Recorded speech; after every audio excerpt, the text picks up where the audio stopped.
to kick things off, we have an incredible guest. His name is Evan Narcisse, and he's a journalist and a critic who writes about video games, comics, movies, and TV. And he's often focusing on the intersection of blackness and popular culture. He's a senior staff writer at IO9, which is a fantastic website. He previously wrote for The Atlantic, Time Magazine, and Kotaku. You may have heard of a few of those.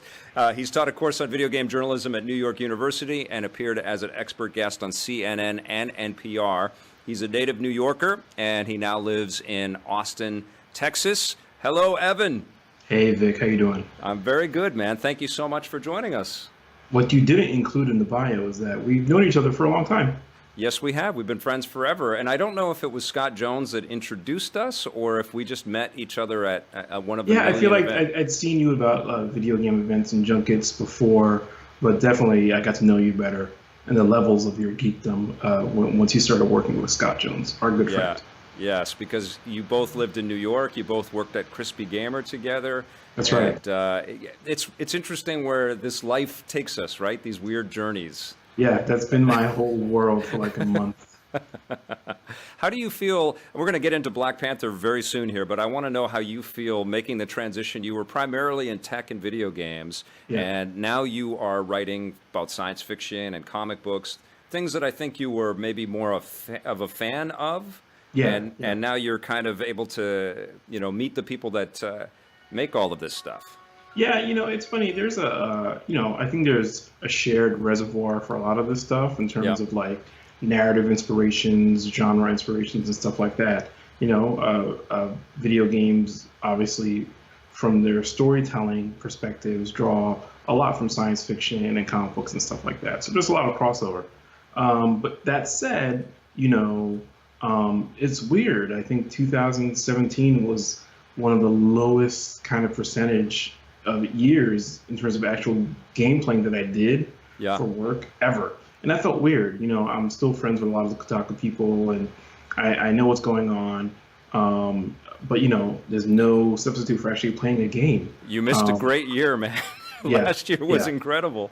Yeah, I do a lot less gameplay, which is weird. But I've been playing some stuff. Like I played Horizon Zero Dawn. I've been playing Telltale's Batman games, and I love all that stuff. So it's been a great experience to shift and still use some of the tools I've crafted, critically speaking, to cover other stuff.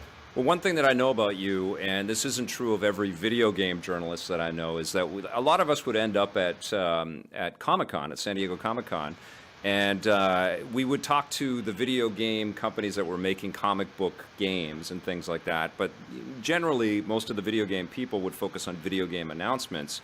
I would see you for comic book junkets and comic book interviews, and you've always been a lifelong comic book hardcore. Yeah. And I am too, but it's cool to see that we have similar interests there. I've covered comic books almost as long as I've covered video games. I freelance a lot. We met when I was a freelancer. So I basically went to the places where my skills could take me, and it was both places. I got to write about comic books and video games, a bunch of different outlets. So yeah, I've always been able to dual wield in that way. That's awesome. Do you have favorites? Obviously we're going to talk about Black Panther, but I'm curious if Black Panther was one of the characters that was one of your favorites. Oh yeah, probably my number one favorite superhero character in mainstream comics, Black Panther. Batman's a close second. I'm a big Dick Grayson fan. Man, who else? I'm actually a big Superman fan too. I mean, of the newer kind of crop of characters, I love Squirrel Girl. I think the work that Ryan North does in that book is amazing. I'm currently loving Mr. Miracle by Tom King. I tend to be a guy who follows talent rather than characters. Yeah. If a writer I like or an artist I like gets on a run on a book, I'll usually check it out. Awesome. I want to talk a little bit about Black Panther. And, obviously you're working on this new comic called Rise of the Black Panther, which is supposed to be a bit of Yeah, the idea is to explore T'Challa's early years in a new miniseries and have it be geared toward people who didn't have like decades of knowledge about the character. It's not happening in the movie universe at all. It's happening solidly in the comic book universe. But at the same time, the hope is that using some of the same characters that are in the movie, you'll pull readers in who've maybe seen the movie and are curious to learn more about T'Challa and Shuri and some of these other characters, and at the same time provide a fresh angle on some of the things we've seen already in Black Panther's publishing history and all, but mostly I'm trying to show new moments from T'Challa's first year as king. When did you first discover Black Panther in your life? And tell me about the sort of moments that led up to this character meaning something to you and then ultimately becoming one of your favorites, if not your favorite. So the first Black Panther story I can remember is an old Avengers story. It's funny, I've told this story a few times now. I need to figure out the issue number and who actually worked on it. As best as I can remember, it was Roy Thomas and John Buscema, and it was a story where, like, I think Clint Barton was in Giant Man mode there because for a while he was Giant Man, he stopped being Hawkeye, and it was T'Challa, the Black Knight, Hawkeye, maybe the Vision too, and there was something going on in Asgard where they had to fight both Surtur and Ymir, Surtur the Fire Giant, who was just in Thor Ragnarok, and Ymir, who is an ice giant. And that's what I remember. And, I don't remember if T'Challa took his mask off in that issue, if I had any way of knowing that he was an African character, somebody who looked like me. But I liked his costume and his moves. He seemed like really cool and different than the other characters. And from there, I was kind of intrigued, and I'd read more Black Panther stories whenever I could pick up, issues in the quarter box or something, back issues. And I really, really got into him. The thing that really made me feel like connected to him is that he was different than some of the other Black characters you'd see in comic books. Like, he was different than Luke Cage.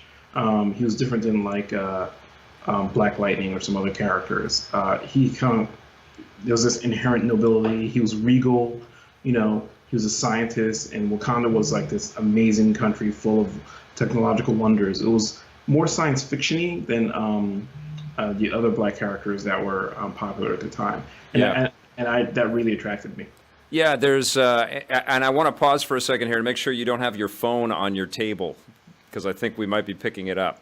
Oh, we got some vibration? Oh. Yes. It's so crazy. Your phone is ringing in Austin, and we are picking it up all over the world, which is pretty that should be good. Yeah. There's a heated group chat going on I'm getting alerts for. Gotcha. Okay, well, that's one of the things that kind of struck me about Black Panther and I haven't read tons of issues, and I've seen him pop in some of the comics that I've read. I've loved him, too, ever since I always thought he just looked so badass. That costume is awesome. I think it's one of Kirby's best costume designs. It's so cool. It's so sleek. It definitely evokes a little Batman with the ears and everything, but it's an awesome costume, and man, what a debut in Captain America. Just incredible, Was it Captain America? Yeah, it was Captain America. I'm getting Captain America Civil War. Yeah. Getting them all confused. I know, there's multiple movies a year. It's hard to keep track in your head. But one thing that I've kind of recognized is that the idea of Wakanda and T'Challa, it's almost like they could survive, and we could have stories where they're completely not connected to any of the other Marvel universe. And almost when you read these stories, and they're interesting, and they're exciting, and they're totally unique, and when the rest of the Marvel universe comes in, it feels weird. It feels like what the hell are you doing there? Yeah, that's very much the approach I'm taking with this series. Is that Wakanda's been basically hermetically sealed, right? It's been airtight borders for all of its history. Yep. And then these borders start to open up. That's T'Challa's decision. That's kind of the main through line of the series. is that he decides he has to open up the country to the rest of the world. Their isolation has made them a target. Yeah, when other characters show up, the first page of the first issue is Captain America, being held by the throat by T'Challa's grandfather. Is like, yeah, y'all got to go. Yeah. We don't do this outsider thing here. But Steve Rogers, being the man that he is able to make enough of an impression on Azuri to be gifted with a little bit of vibranium, and that's the vibranium that goes into a shield in the comics. Yep. Those are some of my favorite panels in the story, by the way, because it shows the family identity and the majesty of of the family, that Right. these leaders. But it also shows the nobility of Captain America. Yeah. And it's important storytelling. Yeah, it's and that was a good little nugget to start things off, bring a little familiarity, a character that a lot of people know, and introduce him in a different context where, like, hey, you know what? This trust that people automatically impart on you for being a symbol of America's best values and all that jazz doesn't play here. We don't know you. Yeah. We don't do outsiders. Get to step in. Yeah, there's almost a bit of a parallel with Wonder Woman and the Amazons in a way, right? Like, they are fine without the rest of the world, and the world comes crashing in their door, and then they kind of have to rise up and, I guess, take a seat at the table and try. And I guess that's what we're going to be seeing from your series, but also a little bit from the movie, right? Yeah. It's funny because I don't know anything about the movie. I haven't seen the screenplay. I haven't seen the movie yet. It's weird because we're kind of telling the same story in different mediums with different histories, different tools. I'm having T'Challa introduce Wakanda to the world, and they're doing the same thing. And obviously, when people realize that you are a new country with a valuable resource that can't be found anywhere else, they're going to try and get it through various means. So I know there is an aspect of that in my story, which is, not a shock. People wanted vibranium to steal vibranium from Wakanda for decades, centuries. And I imagine they'll be doing the same thing too. So we're doing similar things and using similar characters. But my version of Shuri, for example, the Black Panther's younger sister, is going to be obviously a lot different than theirs. She's a different age, different skill set. And I think she's going to play a different role in my story and their story. So I'm super excited to see what they cook up. I cannot wait for this movie. How important is Black Panther right now for Marvel and for, fans of comic books and fans of this character? Like, the character's been around for a long time, but this is really the year that a flag gets planted in the ground in a way. Yeah, this is the Wakanda takeover 2018. It's going to be, obviously, Vic, you've seen the numbers on the ticket sales, right? Like, they're astronomical. It's tracking better than Captain America: Civil War. I think, T'Challa's symbolic importance is that, he's not a character that's ever had to move through, for lack of a better term, whiteness to matter, right? Like, his symbolism and the symbolism of Wakanda is this unbroken chain of tradition and nobility, accomplishment, achievement, with none of the negative stereotypes that other comic book characters have had to go through, real life people that have had to go through. It's a very resonant what if. What if we existed unto ourselves and we're able to accomplish something, and I mean we as Black people, and we're able to accomplish something so monumental. So it's powerful. I feel like that's the vast majority of people who are signing up to see this movie and who are excited about it. That's what's resonating with them. That this message of kind of unalloyed, undiluted Black achievement, Black excellence in a fictional construct like this is, it's super great. And especially in a year when we see old prejudices being drummed up for political purposes, and civil rights, human rights being eroded all over the world, but yes, in particular in the United States. It That's, sucks that it has to be timely, right? It should just be a celebration. It shouldn't be a political thing, and it sucks that it will be painted in this direction. But honestly, Black Panther, I feel, couldn't come at a better time.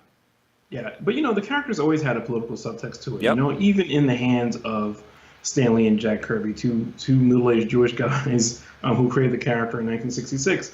They were reacting to stereotypes of the day, subverting them, and also kind of reinforcing them too.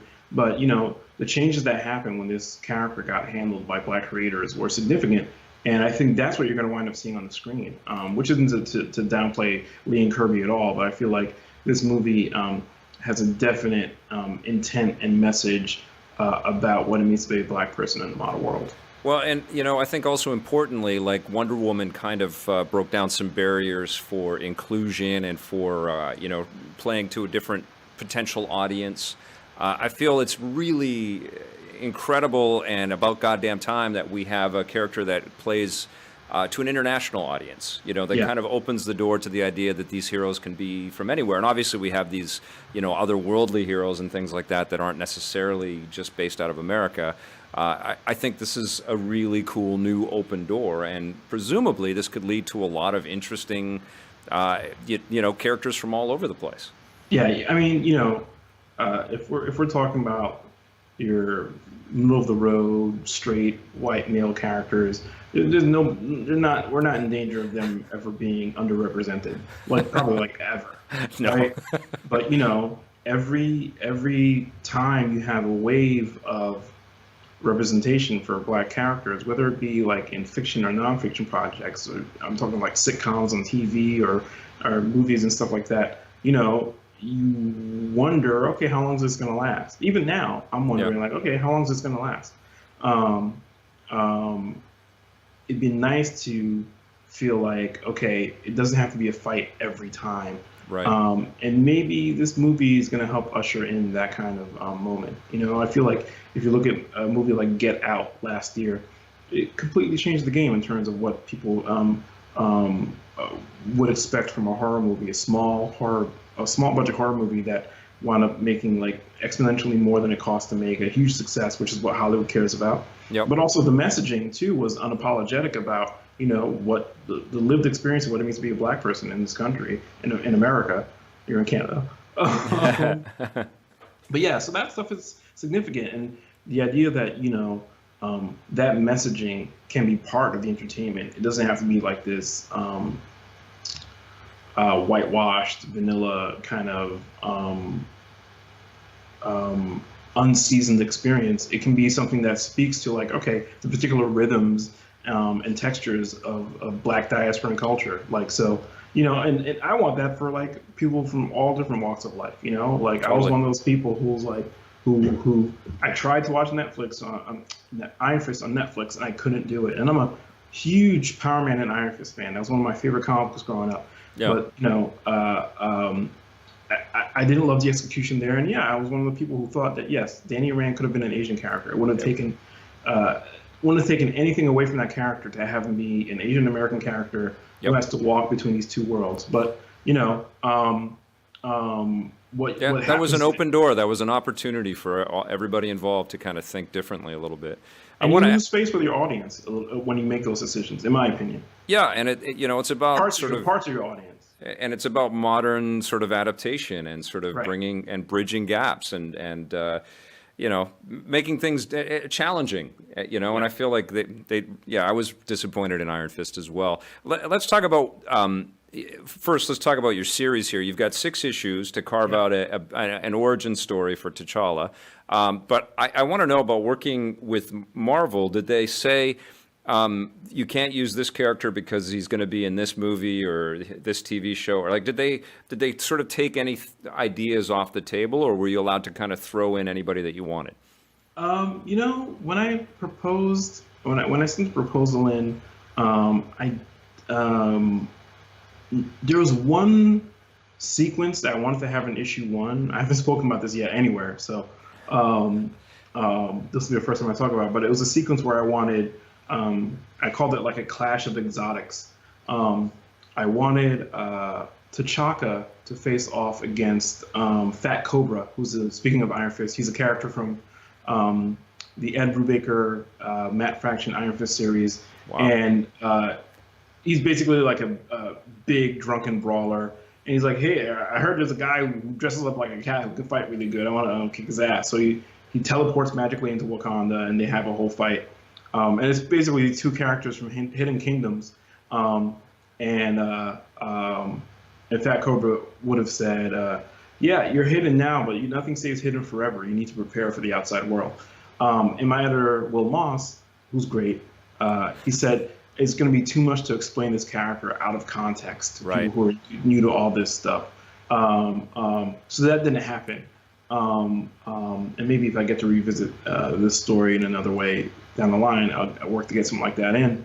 But yeah, other than that, pretty much everything I wanted to do, I got to do. I sent in the outline, and we kind of iterated on it for a little bit. But I'm pretty much getting to do everything I want here.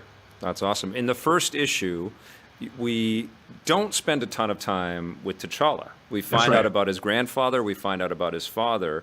And what a tragic tale, like another hero born out of some real sadness in a way. Yeah, it's funny. I didn't mean to cut you off, Vic. You can go if you get a question. Well, I think that's just an interesting element about this character, Yeah, one of the things I'm trying to do is not invalidate, as little as possible, not invalidate already published stories about Black Panther and his family, his characters. That said, we don't know. We don't know a lot about his father's reign, right? We know how he died. We know that he had a mother who died in childbirth. But other than that, these characters were kind of ciphers. Like Nyami, his mother, was a name on a page. She maybe appeared on like 3 or 4 comic book panels ever in terms of being drawn and having dialogue. Well, she's an incredible character in this issue, and hats off to you. I didn't know that. That's amazing. You really you care for her. Yeah, no, I won't say that I created her because I didn't, but like I definitely fleshed out this character because I wanted to. And my thinking with that was, we know that the Black Panther kings for centuries were probably, politicians, strategists, warriors, but T'Challa's a scientist. Where does he get that from? And the thing for me was, okay, my daughter likes to read. I know she gets that from me. Maybe T'Challa got his aptitude for science from his mother. And maybe she was a person who helped usher in a golden age of technological development for Wakanda. And I thought that was really important to do. And from there, I was like, oh, okay. So, and I thought of some different ways to build tensions between her and T'Chaka, to make her death mean something, not just in terms of, the typical parental death plot beat in superhero origin stories, but mean something more than that, have consequences to Wakanda as a country and the lives of the people that knew her and loved her. And I also wanted to show Ramonda and T'Chaka meeting, because we've never seen Ramonda meet T'Chaka over like 40 years of comics. I was doing research when I was writing, and T'Challa first appeared in 1966, and Ramonda didn't appear until the 80s in a storyline called Panther's Quest, written by Don McGregor, who's written a bunch of great seminal Black Panther stories over the decades. So yeah, but we didn't know anything about her. She just kind of showed up, in the aftermath of T'Challa already being the Black Panther. So I wanted to show her being there for him. And the problem with this, we're talking about 50 years of continuity. Yeah.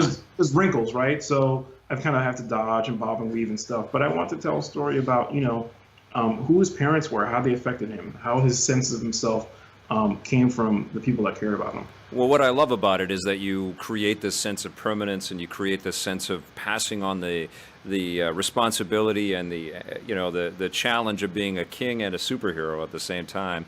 And now we're going into issue 2 and onward. We're sort of set up for this young boy warrior that's got to kind of rise up, which is rad. I can tell you a little bit about issue 2. The solicits are out.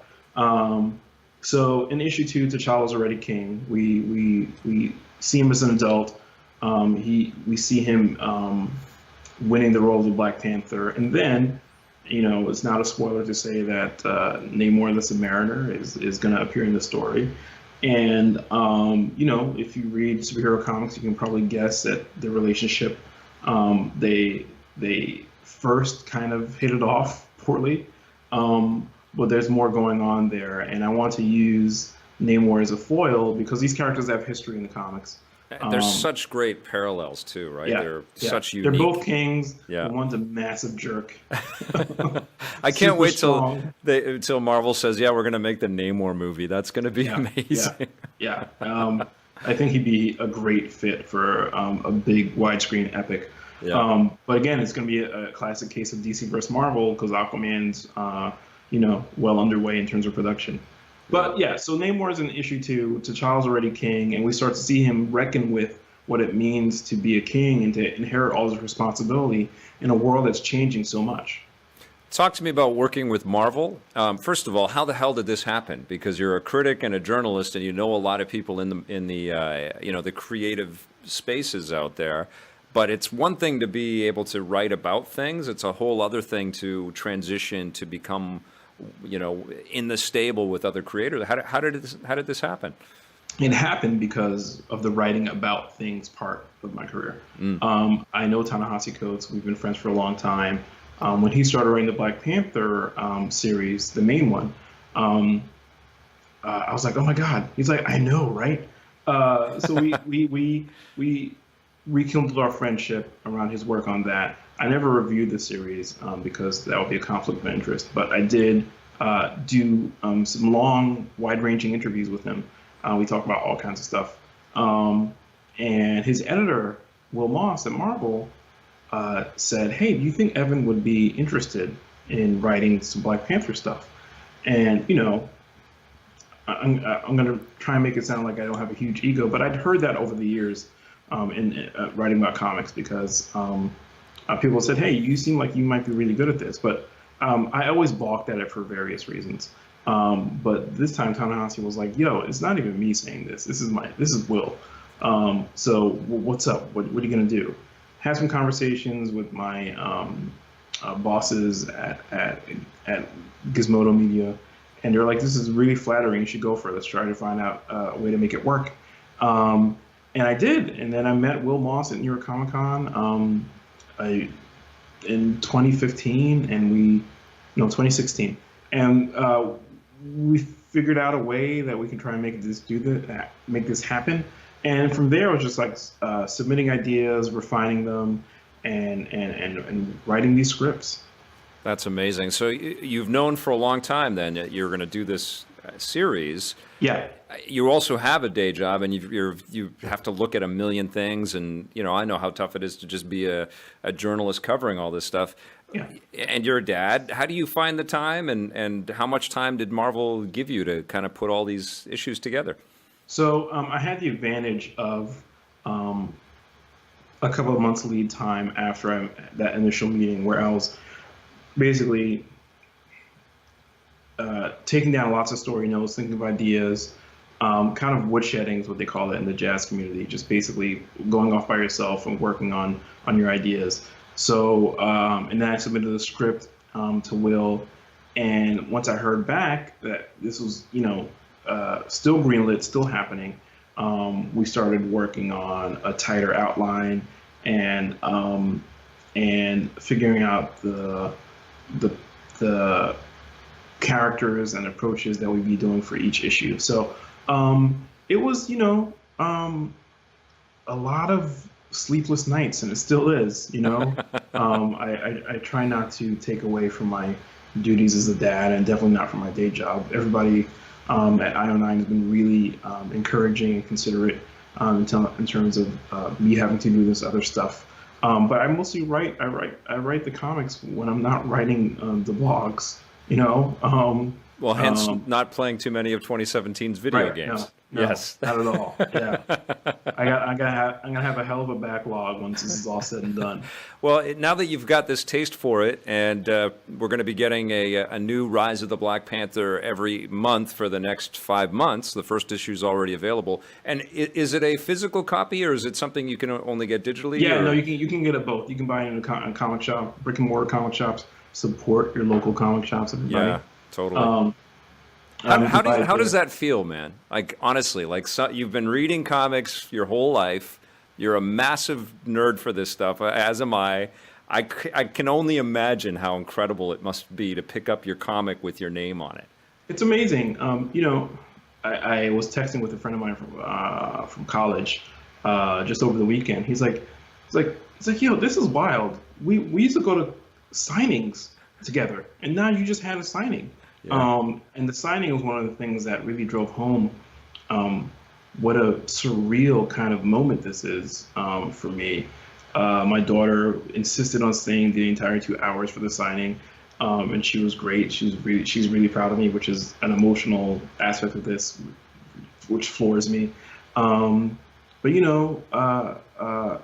I never thought I'd get here. I was never somebody who thought one day I'm going to write comics. Yeah. One day I'm going to write my favorite comic book character in the same year that a major motion picture is going to be coming out based on him. That's amazing. I never ever thought that. I'm enjoying it. I have to compartmentalize various parts of the experience. Like, if I Still got to be a pro. You can't be a right, freaking out fanboy about all right. that. If I sit around and think that I'm writing the same character that my idols got to write. Christopher Priest, one of my favorite comic book writers of all time, had a defining run on the Black Panther. Dwayne McDuffie wrote the Black Panther, one of my favorite creators of all time. Other characters, other writers I love, Jonathan Hickman. So I can't stop and think about that stuff. I have to put the fan part of me aside in order to be a professional. But at the same time, I'll be writing like, you're putting words in Captain America's mouth now. You're putting words in T'Chaka's mouth now. It's wild. You have the taste. Is this something that you want to keep going with? Is this? And I don't want to get you in trouble with your day job, but No. is this something now that you would love a more regular gig with? Yeah, I do. I would. The weird thing about this is almost. I'm not saying this is a hit record in terms of sales or reception, but for me, this is the best possible initial experience in creating comics there could be. I feel like this is something I was built to do. It's my favorite character. I've spent years writing about it from a critical perspective. Years reading about him as a fan. I feel like I know this character very, very well. So the challenge would be, do I want to do something like that again? Or do I want to do something where I have to learn from the ground up and maybe use a different set of tools and that kind of stuff. So yeah, I don't have anything in the works right now. But I feel like I've changed my approach to this craft has changed even in the year or so I've been doing it. And I want to kind of grow and sharpen and iterate how I do this stuff. So yeah, I'd love to be able to do that. Awesome. Blake, I'm wondering if anybody, I haven't been able to read any of the chat comments or anything like that, but I'm wondering if anybody's got a specific question for Evan that may have stood out for you.